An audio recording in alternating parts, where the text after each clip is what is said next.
Coulomb's force or electric force is mutual force. It means that if Q1 exerts a force on Q2, then Q2 also exerts the force of same magnitude on Q1 but opposite in direction. Here F12 represents force exerted on Q1 by Q2 and F21 shows that force exerted on Q2 by Q1. These forces are of same magnitude but opposite in direction. This is also given in this diagram.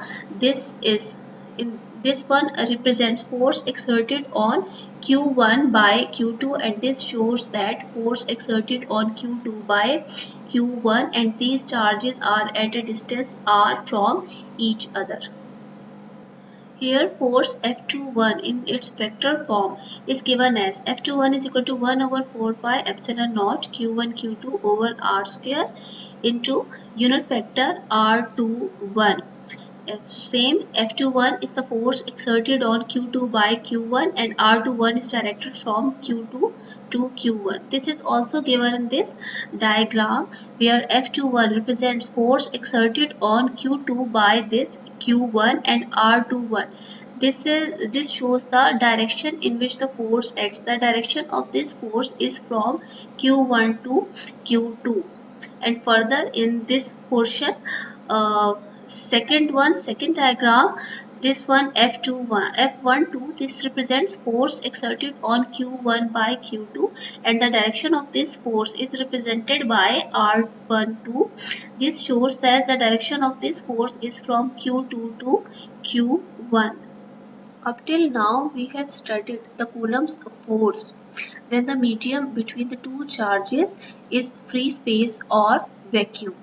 Now we shall also see the effect of the medium between the two point charges on the electric force or Coulomb's force. When we place a dielectric, which is usually an insulator between the two point charges, the Coulomb's force or the electric force between the two charges will be decreased. It will be decreased by a certain factor which is constant for a given dielectric. In the second equation where F is equal to 1 over 4 pi epsilon naught epsilon r q1 q2 over r square, here epsilon r, this is termed as a permittivity, relative permittivity. The presence of the factor epsilon r, which is relative permittivity, always act to decrease the Coulomb's force between the two point charges. Coulomb's force in the presence of dielectric medium, this one is the equation, and Coulomb's law in vector form with dielectric medium, this is given in last equation where r unit vector represents the direction of this force. So we should also know about the dielectric. A dielectric is an electrical insulator which will be polarized whenever it is placed in the electric field. You can get this topic in hard form from second year physics textbook. This is all from me.